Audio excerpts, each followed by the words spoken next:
Agora eu vou voltar para cá, gente, porque vamos falar sobre pensão alimentícia, direitos e deveres. Se você tem dúvidas ou conhece alguém que precisa saber mais sobre esse assunto, já liga, manda aquela mensagem, porque hoje eu recebo aqui, já vou me sentando, Daniel Lacerda, ele que é advogado e presidente da Comissão de Direito de Família e Sucessões da OAB. Muito obrigada por ter vindo.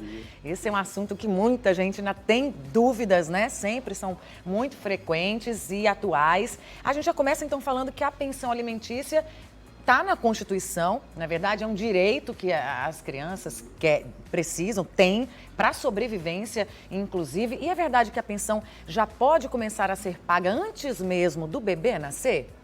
Exatamente. Muito bom dia. Bom dia a todos.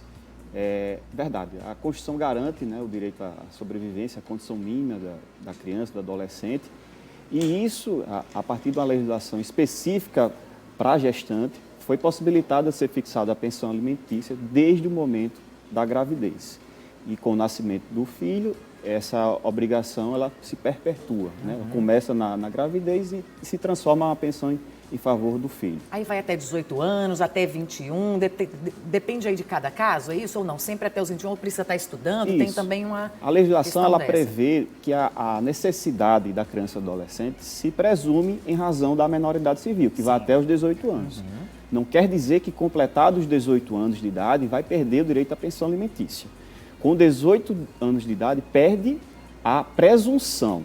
Então, se com 18 anos de idade, aquele jovem, agora maior civil, continua estudando, não tem bens e nem renda suficiente para sustentar, se manter, né? Naturalmente, isso se transmite numa ideia de que ele vá para a universidade, né, formar cursar um nível superior. Essa obrigação ela vai se estender durante esse período onde ele tem a formação e se insere no mercado de trabalho.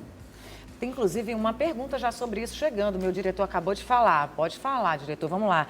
Ó, a pessoa fala que tem uma filha com 23 anos e diz que ainda paga a pensão dela, né? Aí quer saber o quê? Como é que faz para tirar ou se ainda está dentro do prazo, se ainda é obrigatório, se ainda é certo esse pagamento até os 23. Ela ainda está na faculdade, né, diretor?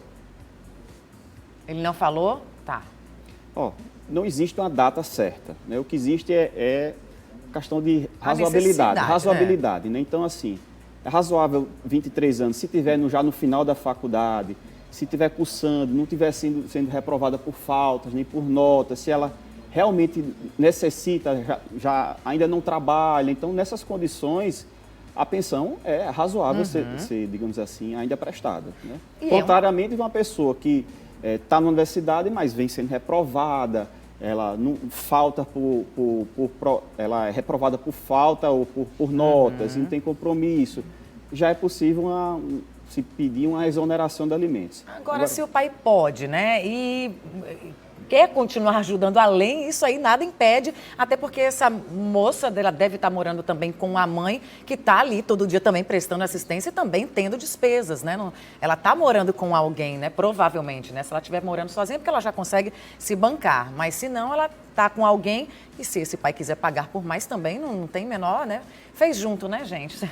Existe a obrigação legal e existe a obrigação moral. Sim. Pode não existir a obrigação legal, mas ele voluntariamente continuar dando auxílio à sua filha, não há qualquer problema em relação a isso. E essa questão do cálculo, né, do valor da pensão, ela é feita também em relação se essa pessoa tem outros filhos, né? Como é feito de uma forma assim mais geral? Ela nunca tem algo assim, uma receita de bolo pronta para aquele caso. Ela vai sempre partir do caso concreto.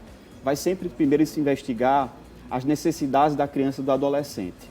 Necessidades são o quê? Alimentação, propriamente dito, educação, saúde, lazer, vestuário e todas as outras despesas básicas para o crescimento sustentável e razoável daquela criança e do adolescente, né?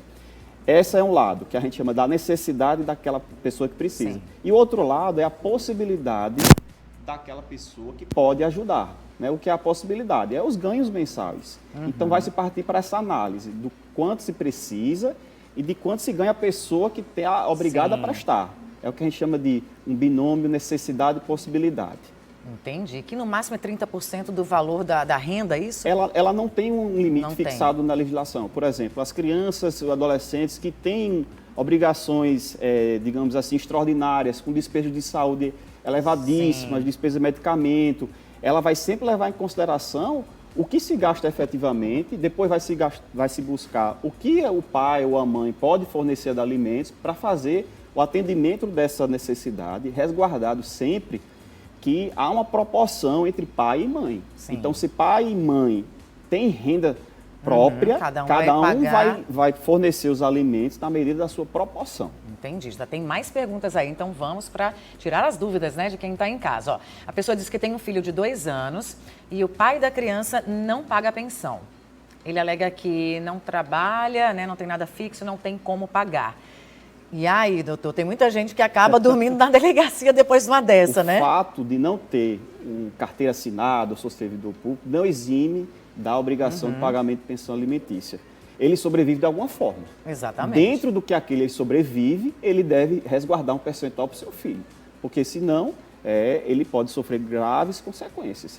Ele pode sofrer uma ação para ser fixada a pensão. E se ele não pagar essa pensão, ele pode ter várias consequências, de bloqueio de bens até a prisão realmente dele. E a gente sabe que acontece realmente, né? Prisão por pensão é algo que funciona no Brasil até mais do que outros tipos aí de intervenções de crimes, né? Agora, em que casos os avós acabam sendo responsabilizados? Pronto, nesse exemplo que você citou, Sim. O pai é desempregado, não tem como, ele é sustentado pelos pais, Sim. os avós da criança. Primeiro, no caso, a criança deve demandar contra o pai, certo? Comprovado Sim. que ele não tem a capacidade, de fato, de corresponder à necessidade da criança, ou se ela não atende integralmente, isso comprovado no primeiro momento contra o pai, aí depois se aciona os avós. Entendi. De forma subsidiária, complementar, Seria e não aquela inicial. Última, isso. Né?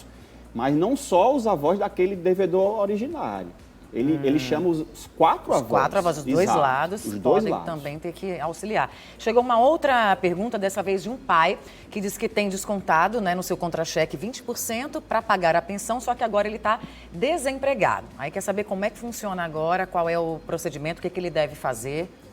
Como era descontado em folha, e esse vínculo não existe mais, Sim. deve fazer uma adaptação desse novo vínculo que ele tem, ou se estiver desempregado, ele tem que, obrigatoriamente, solicitar uma revisão desses alimentos. Não pode simplesmente deixar de pagar por causa de um desemprego. Sim. Ele tem, primeiro, obviamente, tentar um diálogo. Olha, eu me desliguei daquele trabalho onde tinha aquele desconto, minha realidade financeira hoje é outra, vamos conversar. Se não houver um acordo, tem que entrar com a ação de revisão de alimentos. Que coisa. Qual é o mais, hoje, né, o que o senhor mais vê lá na OAB em relação a isso? O que é mais problemático? A gente sabe que muitas vezes a criança fica aí no meio de uma situação muito difícil, né, numa briga que um quer atingir o outro, até com essa questão que não deveria nem ser colocado muito, né, em pauta, porque na verdade é o subsídio, é a sobrevivência do seu filho, né, independente aí da briga entre pai e mãe, de como acabou aí o relacionamento. Mas hoje na OAB vocês recebem muitos, ainda é muito problemática essa situação toda? É muito problemático no cenário, digamos assim, de término de relacionamento entre o pai e a mãe, e onde a criança ela é inserida nesse litígio dos pais, onde, na verdade, ela deveria ser protegida de ambos em relação a esse término de relacionamento. Nada justifica que aquele litígio seja transmitido para a criança. Então, os pais devem ter muita sensibilidade no momento de litígio em saber separar o que é litígio de bens, o que é litígio a respeito da parte patrimonial e preservar sempre a criança.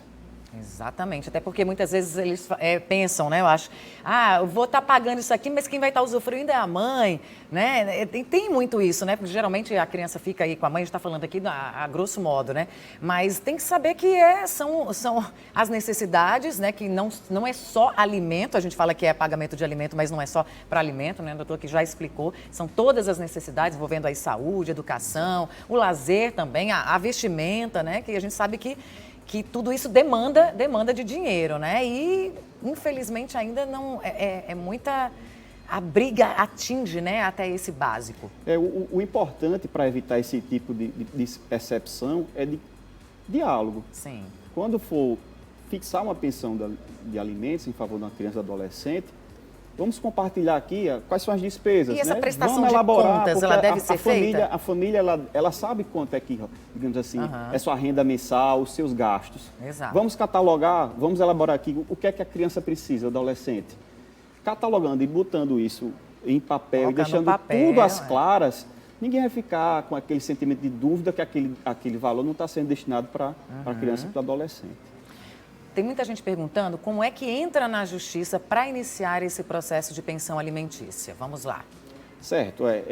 Você pode, através de um advogado particular, né, procurar alguém que você confia para ingressar com essa ação na justiça, mas a justiça deve ser a última das tentativas, entendeu? Nós temos um judiciário, infelizmente, que tem muitos processos, a morosidade é elevada, isso causa um certo constrangimento, uma demora para aquela pessoa, deve ser em casos urgentes. Ou seja, quando não se consegue ter esse diálogo e definição entre os pais, né? De longe é o diálogo.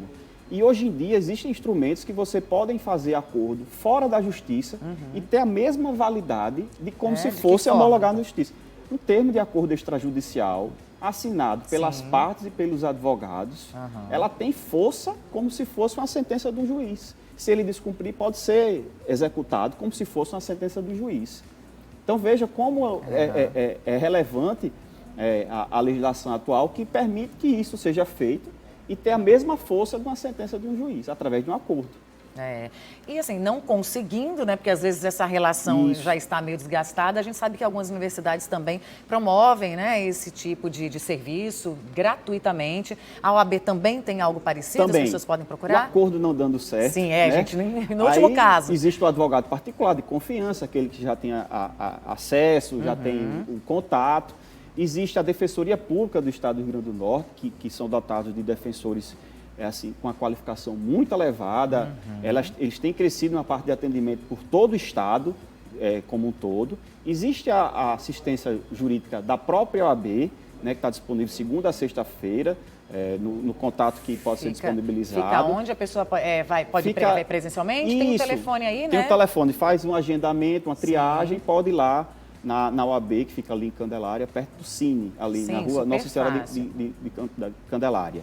E, além disso, também tem as práticas jurídicas de todas as universidades, que os advogados, que são professores, orientam os alunos na graduação e fazem esse atendimento também jurídico gratuito. Então aí, gente, tem várias formas, né? Para você que não conseguiu esse acordo com o seu companheiro, com a sua companheira, nessa hora de separação, em relação aí ao pagamento de pensão alimentícia, né? Está aqui a OAB, as universidades aí, então, abertas também para ajudar, né? Quem não conseguir pelas vias mais tranquilas, mais óbvias, digamos assim. Muito obrigada pela sua participação, né? Eu acho que tirou dúvida aí de muita gente, com certeza. Muito obrigada. Até uma próxima.